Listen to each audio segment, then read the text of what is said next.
Welcome to episode 30 of Storefront Strategies. This week, we're shaking things up with a slight shift in how we're structuring the podcast. For the next few episodes, we'll be playing catch-up as we recap the journey from Box Brand's early weeks up to now. The goal? To bring you into the present so you can follow along with us in real time, weigh in on decisions, and even help shape the path ahead. It's all about making this podcast a shared experience, because isn't that what running a business is all about? In today's episode, we're diving into weeks 5 through 7, a time of change, progress, and a few unexpected challenges. These weeks were all about adapting to the weather, to supplier hiccups, and to the ever-developing needs of the business. I'll share how we dealt with snowy days when customers were nowhere to be seen, how we used that time to improve our production area, and how I navigated a Black Friday printer purchase saga that kept me on my toes. Week 7, though, was a turning point. It was the first week where everything felt like it was coming together.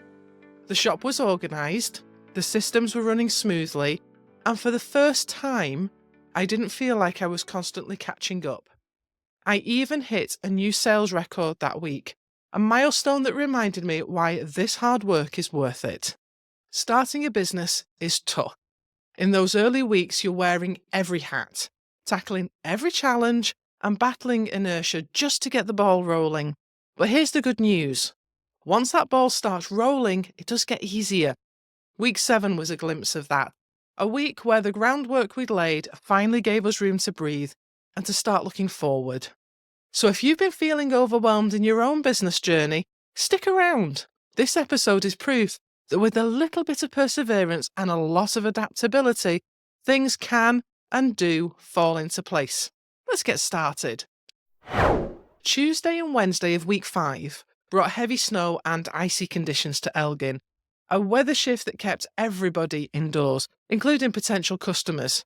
For 2 whole days, not a single person entered the shop. Working alone in an empty shop felt isolating, a challenge many business owners face but we rarely discuss. The quiet and loneliness made me question whether starting this business was the right move. Was this just a bump in the road, or a sign that this experiment would fail? On sunny days, it's easier to stay optimistic, but those snowy days felt long and disheartening. Fortunately, by Thursday, people began venturing out again, and Friday felt almost normal. The snow reminded me that external factors like weather can significantly impact brick-and-mortar businesses, a reality to accept and adapt to rather than take personally. With no customers coming through the door, I turned my focus to operational improvements. The first task was finding a home for our new notice board, which we're using to brainstorm lead generation and marketing strategies for 2025. Wall space is limited in our small shop, so moving Grant's desk against a wall freed up a prime spot for the board. I'm a visual thinker, so having a notice board easily accessible is invaluable. It allows us to map out ideas, create action plans, and pin notes as they come to mind. While the shop may have been empty during the snow, this improvement will have a long-term impact on our ability to plan and execute effectively. Another project during the downtime was creating a Christmas album for the shop. It's a scrapbook-style collection of mock-ups showing festive product ideas designed to inspire customers without requiring us to keep a large inventory. The album sits prominently on the inspiration station and doubles as social media content. Susan's repurposed the graphics for Facebook and Instagram posts. While there haven't been any standout reactions, customers are looking at it and it serves its purpose of sparking ideas. It's a cost-effective solution that not only showcases options, but also encourages conversations about customization possibilities. To further improve the shop's visual appeal, we installed hanging rails in the windows. These have made it much easier to display garments and switch them out as needed. Our window setup now includes 2 mannequins, an old trunk displaying Christmas plushes, and 2 white plinths repurposed from bedside units, courtesy of Facebook Marketplace. The hanging rails add height and flexibility, allowing us to showcase garments more effectively. Week 5's take-ins totalled £152.50, a stark contrast to previous weeks. While disappointing, the snowy weather provided a clear explanation, and knowing that other local businesses were similarly affected softened the blow. The total income for the first month of trading came to £1,300. While I didn't have specific expectations, this figure covered the shop's £700 fixed overheads and the stock used for orders. It's a modest but reassuring start, especially given the challenging weather and the ongoing process of establishing the shop. Week 6 brought a new kind of excitement to Box Brand as walk-in customers increasingly sought not just individual custom items, but bulk orders for their organisations. A local gym owner, for example, discussed hoodies, sweatshirts, and t-shirts for members, while representatives from car clubs, skating groups, and outdoor swimming organisations explored custom merchandise options. These inquiries highlight how Box Brand is gaining visibility. The newly introduced discount sheet played a crucial role in these interactions, showcasing clear savings for larger orders and enabling immediate upselling. By bumping customers into a higher discount tier during discussions, you could leverage the principle of reciprocity, offering value first to encourage them to seal the deal. The font sampler is another hit, streamlining decision-making for customers by presenting 50 options in a simple format. Removing this barrier made customers feel more confident and enthusiastic about their orders, turning what could have been a stressful choice into a smooth experience.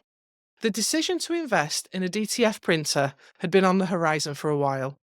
Although cutting vinyl is reliable, its limitations, such as being restricted to 1 or 2 colours, and its labour-intensive process had become increasingly clear.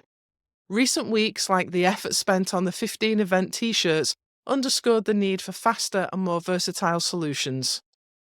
Sublimation has its merits, but doesn't meet customer demand for printing on dark fabrics or cotton garments. The Black Friday deal presented the perfect opportunity, not without its frustrations though. From navigating an out-of-stock notice 3 hours before Black Friday began, to receiving contradictory tracking updates, it seemed like a replay of the Week 4 vinyl supplier issues. Remaining polite yet firm, I followed up to ensure that the terms discussed were met, particularly the promise of extra ink and UK shipping. I really didn't want to get landed with hideous custom charges. In the end, persistence paid off, and the printer arrived with the promised supplies. Setting up the printer was straightforward, thanks to comprehensive video tutorials, though its maintenance demands, a daily cleaning regime, and ink tank priming makes it clear that this tool is not for the faint-hearted. But with the potential to offer multicolour designs on pretty much any material, it's a game changer for Box Brand's customization offerings. Establishing a presence on Google had been a priority, but the initial rejection of the listing was disheartening.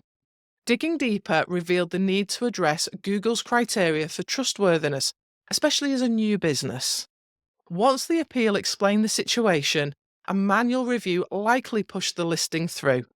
Being visible online is critical, not only for potential customers, but also for practical needs like delivery drivers finding the shop. Week 6 ended on a high note with take-ins of £599.80, the best week yet. This milestone reflects growing momentum and stronger customer engagement. The week's challenges and successes reinforce the importance of clear processes, persistence in securing critical tools, and ensuring Box Brand remains a visible and accessible part of the community. Saturday marks a major milestone for Box Brand. A single day take-ins total of £200, our best day yet. What made this particularly rewarding was that most of the customers who came in were familiar faces. These were people who had visited the shop earlier, taken the time to consider their options, and returned ready to purchase.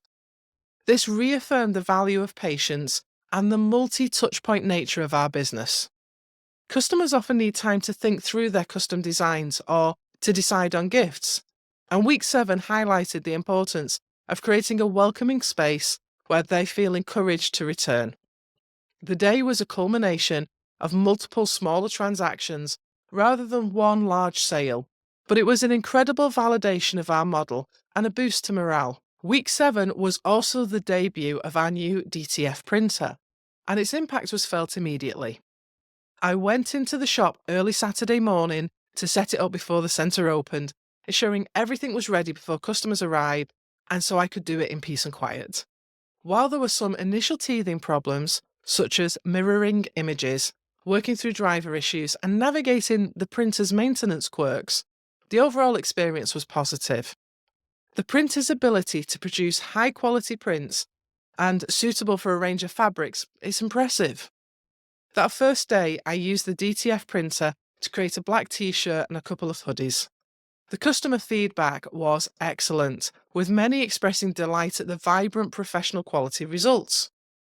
While the printer is not without its quirks, yes, the classic turn it off and on again solution has already come into play multiple times. It has already proven to be a game changer for our production process and customer offerings. The recurring theme of the week was engagement with returning customers. Our shop truly operates on a multi-touchpoint model. Customers often visit to explore ideas, then return once they've had time to finalise their decisions. This pattern played out multiple times throughout the week, demonstrating the importance of maintaining a relationship with visitors, even if they don't make a purchase right away. The engagement extended beyond our open hours as well. On Sunday, when the shop was closed, I still received a business inquiry and an order via WhatsApp. It's a reminder that customers want convenience, and being accessible complements the in-store experience beautifully. One of the small but impactful changes that emerged in week 7 was a shift in how we describe our services. While researching pricing for a specific item, I noticed that other businesses consistently use the term custom instead of customised. This subtle change felt cleaner, more professional, and easier to communicate. Now, when explaining what Box Brand does, I can simply say we create custom products, and it feels concise and clear. It's amazing how a slight adjustment in terminology can sharpen messaging and make interactions smoother. The financial highlight of week 7 was the total takings of £686.50, a significant step forward and the first time we've just about covered the shop's fixed overheads in just 1 week. This milestone was a huge confidence boost, affirming that the business is moving in the right direction. It also created a sense of momentum as we head into the festive season, knowing that our foundation is growing stronger with each week. Week 7 was the first time I felt fully caught up. Everything was organised, put away, and ready for action. This newfound clarity and efficiency freed up time on future plans, including lead generation, which really will be a key focus in the new year. Weeks 5 through 7 have been a crash course in resilience and adaptability. Just like it would be in any business. The snowy weather brought quiet days that could have felt like setbacks, but instead they became opportunities to improve the production area and refine operations. Similarly, the vinyl supplier challenge was frustrating, but it taught a valuable lesson about the importance of reliable partnerships and the need to advocate for your business. These moments reinforce the reality of entrepreneurship.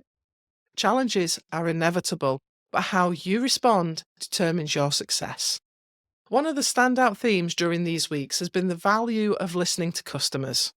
The introduction of tools like the font sampler and discount sheet didn't just make the shopping experience smoother, they also strengthened connections with customers. These small yet impactful additions show how responding to customer needs can elevate their experience and build trust. It's a reminder that customer feedback is not just helpful, it's essential. Amid the challenges, there were moments of triumph. The arrival of the DTF printer marked a major step forward in production capabilities, and week 7 brought new sales records with £686.50 in takings, enough to cover the shop's fixed overheads for the month. These milestones are more than just numbers. They represent the growing confidence in Box Brand's potential and the momentum that comes from perseverance. Week 7 also felt like a turning point. The first time the shop was fully organised, allowing for a smoother workflow and a greater focus on planning for the future. This clarity and structure are motivators to keep pushing forward, knowing that every small step contributes to the bigger picture. As we wrap up this episode, I encourage you to reflect on your own operational processes and customer engagement strategies. Are there inefficiencies that you could address? What tools or systems could help you better meet your customers' needs? Join the conversation in our Facebook group where we share insights and support each other's journeys. And don't forget to sign up for the waitlist for my book, Leading with Heart, for more entrepreneurial strategies and stories. Let's keep learning, growing, and celebrating every milestone together.